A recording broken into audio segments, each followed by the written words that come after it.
काफिर इंसान कहता है कि जब मैं मर जाऊंगा तो क्या जिंदा करके निकाला जाऊंगा?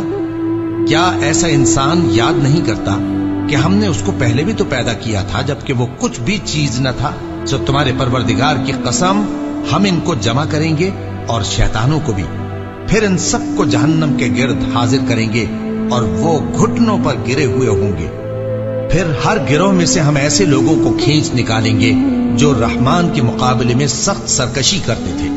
फिर हम उन लोगों से खूब वाकिफ हैं जो उसमें दाखिल होने के ज्यादा लायक हैं, और तुम में से कोई शख्स नहीं मगर उसे इस पर गुजरना होगा। ये तुम्हारे परवरदिगार पर लाजिम है, मुकर्रर है। फिर हम परहेजगारों को नजात देंगे और जालिमों को उसमें घुटनों के बल पड़ा हुआ छोड़ देंगे। बिस्मिल्लाहिर्रहमानिर्रहीम। अस्सलामु अलैकुम।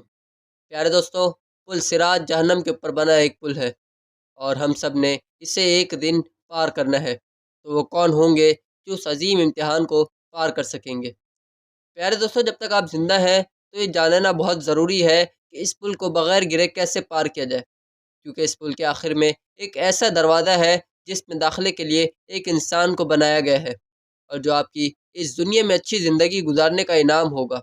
दोस्तों, ये समझने के लिए कि हम किस तरह पुल सिरात पर पहुँचेंगे जिसे हम सबको पार करना पड़ेगा, मुझे आपको इस लम्हे में लेकर जाना पड़ेगा जहाँ से ये सब कुछ शुरू हुआ था, जहाँ से क़यामत का आगाज़ होगा और जब चाँद और सूरज एक साथ जमा होना शुरू हो जाएंगे और लोग इस तरह के खौफ व हिरास में खड़े होंगे कि वो अपने वालिदैन या अपने बच्चों को भी नहीं जानते होंगे, और हर कोई हैरत और खौफ में मुब्तला होगा और हर किसी की कोशिश होगी कि किसी तरह इस अज़ाब से बचा जाए। लेकिन तब बहुत देर हो चुकी होगी और तब किसी के लिए उस दिन की हौलनाकी से बचने का कोई तरीका नहीं होगा। वो दिन आएगा जब तमाम जानदार हलाक हो जाएंगे, क्योंकि वो फैसले का दिन होगा। वो दिन आखिर नहीं होगा। इसके बरक्स ये इस बात का इशारा होगा कि असल ज़िंदगी तो अब शुरू हुई है। जब क़यामत का दिन फूट पड़ेगा तो इज़राइल अलैहिस्सलाम हर शख्स की जान ले लेंगे, यहाँ तक कि तमाम फरिश्तों की जान भी इज़राइल अलैहिस्सलाम ले लेंगे और सिर्फ इज़राइल अलैहिस्सलाम और अल्लाह तबारक व तआला की ज़ात बाकी रह जाएगी। और तब अल्लाह इज़राइल अलैहिस्सलाम को भी मौत का मज़ा चखने का हुक्म देंगे। तब कायनात जो कुछ लम्हे पहले रवां दवां थी, वहाँ मुकम्मल खामोशी छा जाएगी और वो ज़ात जो इस तमाम कायनात का मालिक है, सिर्फ़ और सिर्फ वही ज़ात रहेगी। लेकिन कायनात की ये खामोशी ज़्यादा देर तक नहीं चलेगी, क्योंकि अल्लाह तबारक व तआला हज़रत इसराफील अलैहिस्सलाम को दोबारा ज़िंदा करेंगे और हुक्म देंगे कि अब हमारे नए मरहले के पहले मरहले तरतीब दिए जाएंगे, यानी मर कर एक बार फिर ज़िंदगी। हज़रत इसराफील अलैहिस्सलाम के दोबारा सूर फूंकने के बाद जिन और इंसानों के साथ साथ जानवरों को भी ज़िंदा करके जमा किया जाएगा और तब एक तवील और ख़ामोश इंतज़ार के बाद हिसाब व किताब का वक्त आएगा। हम सब के पास मीलों लंबी नोट बुक आएगी और दो फरिश्ते जिन्होंने हमारी पूरी ज़िंदगी में अपने दाएं बाएं बाजू से वाबस्ता तमाम अच्छे और बुरे कामों को नोट करने की ज़िम्मेदार थे, यानी हमारी सारी ज़िंदगी के हवाले से इन फरिश्तों ने हमारी ज़िंदगी से मुताल्लिक वो नोट भर दी होगी। तब हमारे नेक अमाल और गुनाहों का वज़न किया जाएगा। हमारे अमाल को एक मीज़ान में तोला जाएगा। मीज़ान के स्टेज से निकलकर हर इंसान पुल सिरात तक पहुँचाया जाएगा, जिसके बिल्कुल नीचे जहन्नम होगी। वो पुल जो 7 मराइल पर मुश्तमिल होगा। या तो हम इन मराइल को अबूर करके जन्नत के दरवाज़े से दाखिल हो सकते हैं या फिर हम नीचे गिर जाएंगे। पुल सिरात जन्नत और जहन्नम के दरमियान एक रास्ता है, यानी जन्नत जहाँ हम अपने प्यारों के साथ हमेशा हमेशा के लिए रहेंगे, जहाँ हम इस रास्ते के आखिर में अबदी खुशी तक पहुँचेंगे। और हमारे प्यारे आका हज़रत मोहम्मद मुस्तफ़ा सल्लल्लाहु ताला अलैहि वसल्लम ने हमें इस बारे में बहुत अहम मालूमात दी है कि इस पुल को कौन पार करेगा और इस पुल को किस तरह पार किया जाएगा। दोस्तों, क़यामत के दिन लोग ऐसे खौफनाक दौर देख रहे होंगे कि हर एक अपनी अपनी परेशानियों में होगा। किसी की आँख किसी को नहीं देख पाएगी, यहाँ तक कि तमाम पैगंबर भी अपने आप की फ़िक्र में होंगे। लेकिन हज़रत मोहम्मद मुस्तफ़ा सल्लल्लाहु अलैहि वसल्लम तब भी अपनी उम्मत को माफ़ करने की दुआ करने में दरीग़ नहीं करेंगे।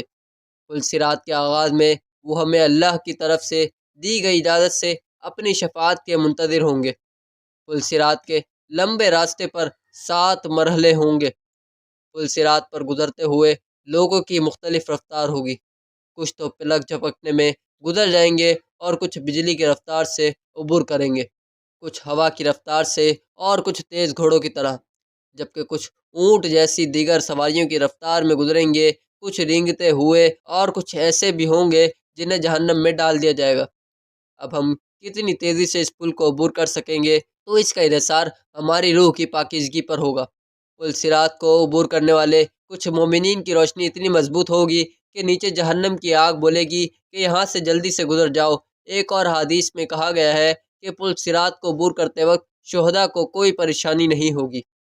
جیسے کہ پہلے ذکر ہو چکا ہے کہ پل صراط کو عبور کرنے کے لیے 7 مراحل سے گزرنا پڑے گا، اور ان 7 مراحل پر ہماری زندگی کے مختلف پہلوؤں کے بارے میں سوالات کیے جائیں گے۔ پل صراط پر ہم سے پہلا مسئلہ جس کے بارے میں ہم سے پوچھ گچھ کی جائے گی وہ ہے ایمان۔ ہم سے پوچھا جائے گا کیا ہم نے اس ایمان کو قبول کیا ہے جو ہمارے دل کے سکون کے ساتھ تھا؟ کیا ہم نے اس پر پورے دل اور خلوص کے ساتھ یقین کیا ہے؟ اگر اللہ، فرشتوں، کتب، انبیاء اور تقدیر پر ہمارا ایمان مضبوط ہوگا تو وہ ہمیں پہلا مرحلہ پار کرنے میں کوئی پریشانی نہیں ہوگی، اور ہم اس پل پر گزر کر دوسرے سٹاپ یعنی دوسرے مرحلے تک پہنچ جائیں گے۔ پل صراط کے دوسرے مرحلے پر نماز کے بارے میں سوال کیا جائے گا، وہ عبادت جو ہم پر دن میں 5 بار فرض ہے۔ تیسرے مرحلے پر ہم سے پوچھا جائے گا کیا ہم نے اپنی دولت کو ایک حد تک ضرورت مندوں کے ساتھ بانٹا تھا یا نہیں۔ یہاں زکوٰۃ کے بارے میں پوچھا جائے گا۔ روزہ جو اسلام کے 5 ارکان میں سے ایک ہے، پل صراط کے چوتھے سٹاپ پر ہمارا استقبال کرے گا۔ اگر ہم اپنے روزوں کو اللہ رب العزت کے حکم کے مطابق پورا کر سکیں گے تو اس کا مطلب یہ ہے کہ ہم جنت کے اور قریب پہنچ جائیں گے۔ اس کے بعد سوال ہوگا کہ اگر اللہ نے موقع دیا تھا اور حج ادا کرنے کی استطاعت بھی دی تھی تو کیا حج ادا کیا تھا یا نہیں۔ اگر یہاں بھی کامیاب ہو گئے تو پل صراط کے 5ویں سٹاپ پر بھی بغیر کسی رکاوٹ کے آگے چلے جائیں گے۔ پھر اپنے والدین اور رشتہ داروں سے اچھے تعلقات کا پوچھا جائے گا، لہذا ہمیں اپنے رشتہ داروں سے صلہ رحمی بھی کرنی چاہیے۔ اگر کوئی شخص چاہتا ہے کہ میرا رزق بڑھ جائے اور اس کی عمر طویل تر ہو تو وہ اپنے رشتہ داروں سے اچھا سلوک کرے۔ اگر ایک انسان والدین کا احترام کرنے میں کامیاب رہا تو اس کا یہ عمل اسے جنت سے ذرا پہلے آخری مراحل تک پہنچنے میں مدد کرے گا۔ اگر آپ نے ان تمام باتوں کا خیال رکھا تو آپ کو پل صراط پر پریشانی نہیں ہوگی، کیونکہ پل صراط کے دوسری طرف حضرت محمد مصطفیٰ صلی اللہ تعالیٰ علیہ وآلہ وسلم اپنی امت کے لیے جنت کے دروازے پر کھڑے ہو کر دعا کر رہے ہوں گے۔ اللہ تبارک و تعالیٰ سے دعا ہے کہ اللہ تبارک و تعالیٰ ہمیں ان تمام مراحل سے بغیر کسی رکاوٹ کے گزارے اور ہم سب کو صراط مستقیم پر چلنے کی توفیق عطا فرمائے، آمین۔ دوستو، امید ہے آپ کو آج کی ویڈیو بھی اچھی لگی ہوگی۔ چینل کو سبسکرائب اور ویڈیو کو لائک کریے گا۔ ملتے ہیں اگلی ویڈیو میں، تب تک کے لیے اللہ حافظ۔